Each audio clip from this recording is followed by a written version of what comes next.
వాటి మీద తమ బట్టలు వేయగా ఆయన బట్టల మీద కూర్చుని జన సమూహములలో అనేకులు తమ బట్టలు దారి పొడుగునా పరచింది. కొందరు చెట్ల కొమ్మలను నరికి దారి పొడుగునా పరచిరి.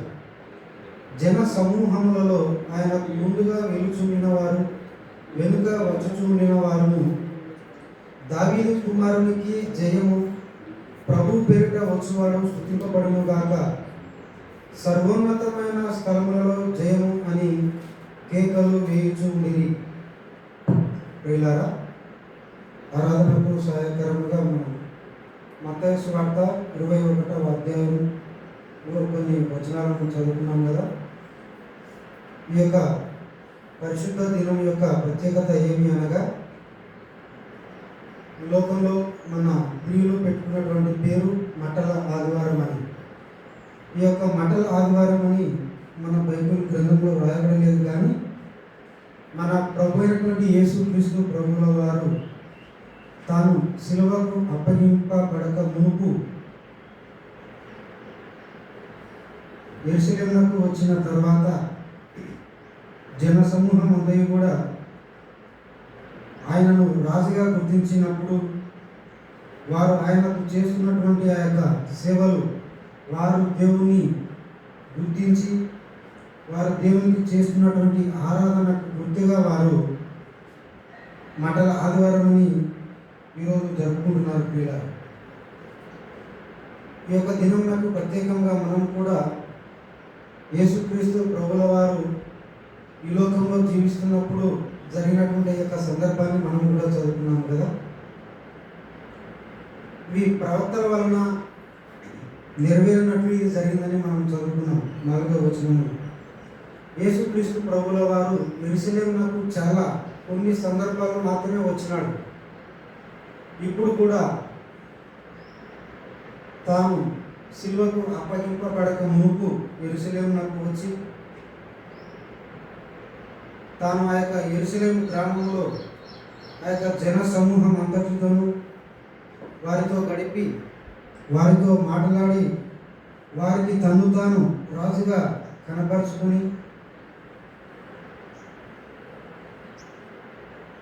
తర్వాత ఆయన వారి మధ్య నుండి వెళ్ళిపోయి శిష్యులకు కూడా చెప్తాడు, మీరు ఇక్కడి నుంచి వెళ్ళిపోండి అని వారిని గద్దించి వేసి తాను సిలువకు అప్పగించుకునేటువంటి యొక్క సందర్భాన్ని మనం చదువుకున్నాం. పిల్లలు, అట్లయితే ఇక్కడ మొదటి నుండి చూస్తే తర్వాత యెరూషలేమునకు సమీపించి ఒలీవ కొండ దగ్గర ఉన్న బేత్పేగకు యేసు వచ్చినప్పుడు అక్కడ ఉన్నటువంటి ఇద్దరు శిష్యులను చూసి, పక్కన ఉన్నటువంటి ఆ యొక్క గ్రామానికి వెళ్ళండి, అక్కడ మీకు కట్టబడి ఉన్న ఒక గాడిద పిల్లయి మీకు కనిపిస్తాయి, వాటిని నా కోసం తీసుకొని రండి అని చెప్పినప్పుడు శిష్యులు ఎందుకు ఏమిటని ఏమీ అడగలేదు.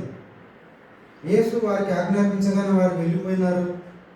ఎవరైనా మిమ్మల్ని ఏమైనా అడిగితే అవి ప్రభువునకు కావాల్సి ఉన్నవని మీరు చెప్పండి అని చెప్పినప్పుడు వారు వెళ్ళిపోయి వాళ్ళు ఇస్తున్నప్పుడు వెళ్ళి వాటిని తోలుకొని వచ్చినారంతే. ఈ మాటలు ప్రవక్తలు ఈ యొక్క యేసుక్రీస్తు ప్రభుల వారు ఈ లోకమునకు రాక మునిపే ఎన్నో సంవత్సరాల క్రితమే ప్రవక్తల ద్వారా చెప్పబడినటువంటి యొక్క మాట కదా. 5వ వచనంలో చూస్తే, ఇదిగో నీ రాజు సాత్వికుడై గాడిదను భారవాహక పశువు పిల్ల అయిన చిన్న గాడిదని ఎక్కి ఈ యొద్దకు వచ్చుచున్నాడు అని ఈ యొక్క ప్రవక్తలు రాసినటువంటి ఈ యొక్క మాట జకర్యా గ్రంథం 9వ అధ్యాయం 9వ వచనంలో ఉంటుంది. పిల్లలు, ఆ యొక్క గాడిద కట్టబడి ఉంది. ఎన్ని రోజుల నుండి కట్టబడిందో మనకు తెలియదు, కానీ కట్టబడి ఉన్నటువంటి ఆ యొక్క గాడిద పిల్లను యేసుక్రీస్తు ప్రభువుల వారు విప్పివేసి ఉన్నాడు. ఆ యొక్క గాడిదకు ఎంత ఘనత పొందింది కదా. మామూలుగా ఎవరైనా గాడిదను చూస్తే అసహించుకుంటారు. గాడిద దూరంగా ఉండగానే వారందరూ దూరం జరిగిపోతారు. రాజులు ఎవరైనా గుర్రాన్ని కోరుకుంటారు, అహంకారాన్ని కోరుకుంటారు.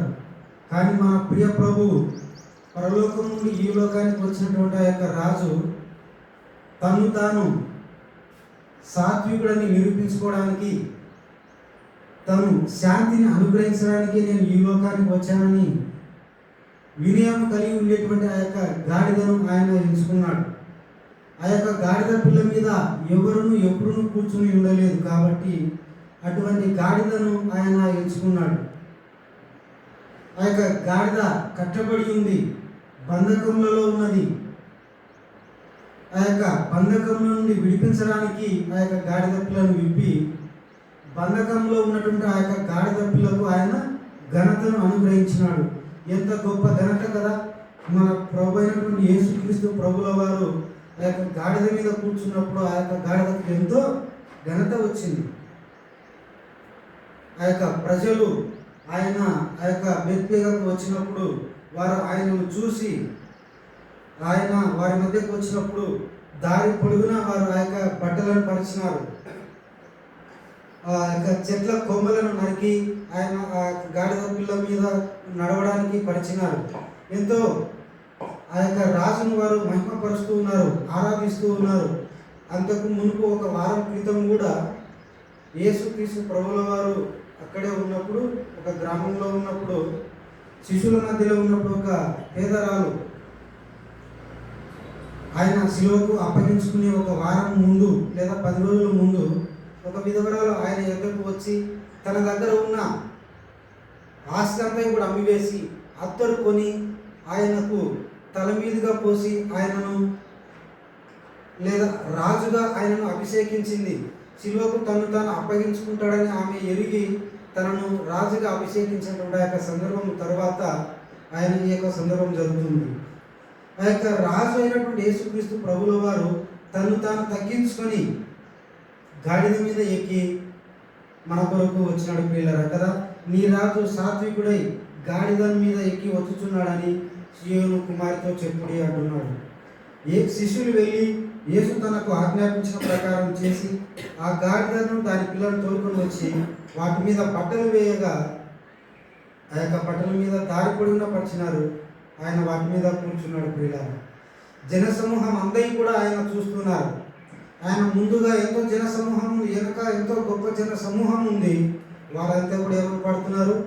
దావీదు కుమారునికి జయము, ప్రభు పేరిట వచ్చువాడు స్తుతింపబడును గాక, సర్వోన్నతమైన స్థలంలో ఆయనకు జయం అని కేకలు వేస్తూ ఉన్నారు. ప్రియులారా, ఎంత గొప్ప ఘనత ఆయన పొందుకున్నాడు కదా!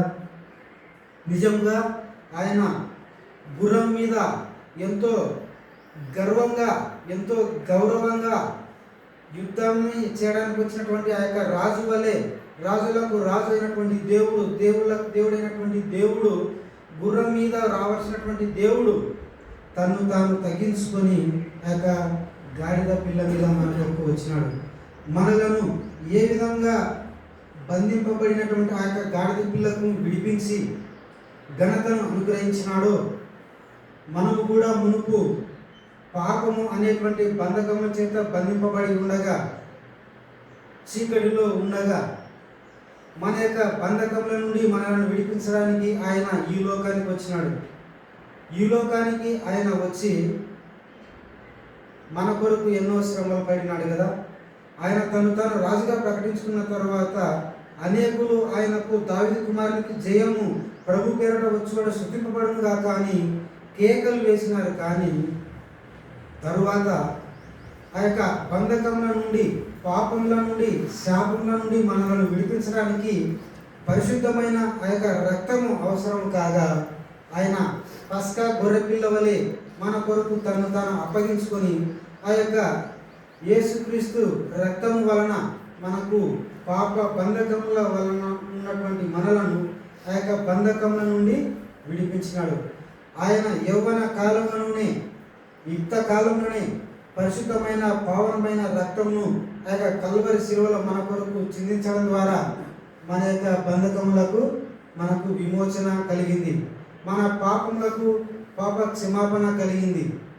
అయితే ఆయన ఈ లోకానికి వచ్చి సులువుగానే వెళ్ళిపోలేదు. ప్రియులారా, మన యొక్క బంధకములను విడిపించడానికి మన యొక్క పాపములను ఆయన మీద వేసుకున్నాడు, మన యొక్క శాపములను ఆయన మీద వేసుకున్నాడు.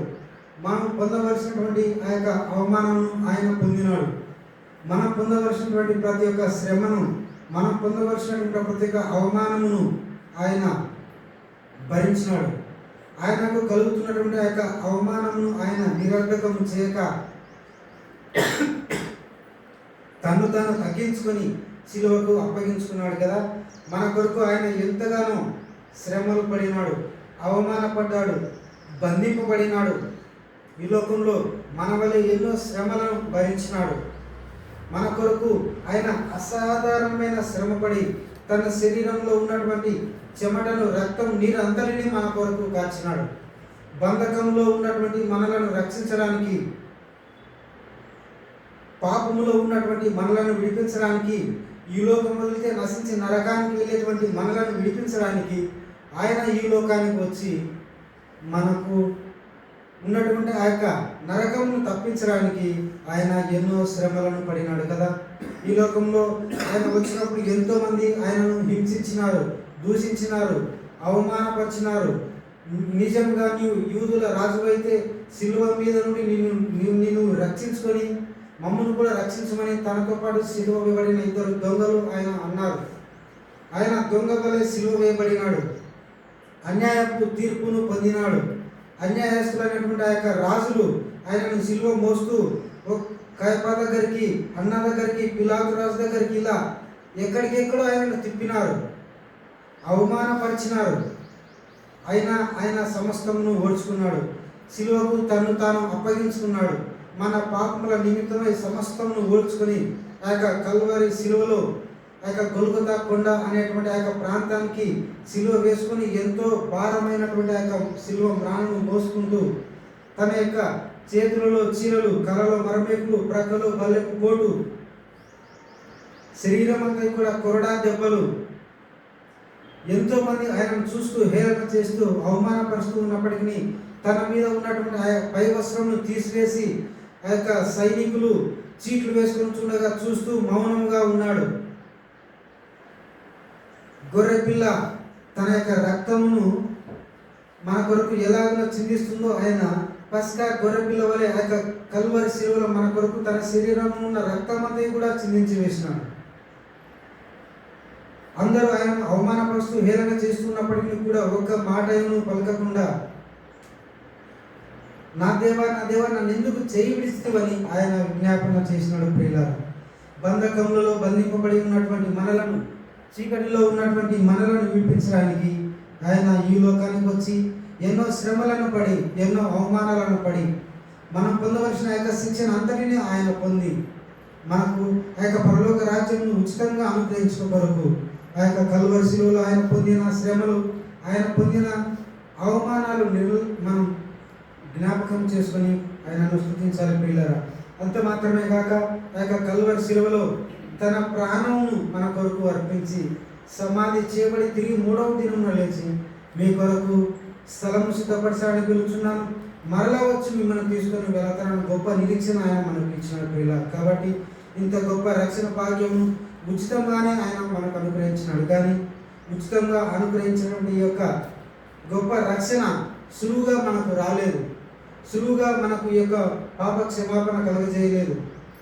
మనం పొందవలసినటువంటి ఆ యొక్క శిక్షను, మనం పొందవలసినటువంటి ఆ యొక్క అవమానమును, మనం పొందవలసినటువంటి ఆ యొక్క నిత్య నరకం నుండి మనల్ని తప్పించడానికి ఆయన పడిన శ్రమలు, ఆయన పడిన అవమానం, ఆయన పడిన వేదన ఎంతో గొప్పది. ప్రియులారా, ఆ యొక్క కల్వరి శిలువలో తను తాను అప్పగించుకొని మన కొరకు తన శరీరంలో ఒక రక్తపు బొట్టును ఉంచుకొనక సమస్తము మన పాప క్షమాపణ నిమిత్తమై చిందించి లేఖనము నెరవేరినట్లుగా తన ప్రాణమును తండ్రికి అర్పించి సమాధి చేయబడి తిరిగి 3వ దినమున లేచి మన కొరకు విజ్ఞాపన చేస్తున్నటువంటి ఆ యొక్క గొప్ప పరమ తండ్రిని మనం జ్ఞాపకం చేసుకొని ఆయనను స్తుతించి ఘనపరచి ఆరాధించుదుము గాక.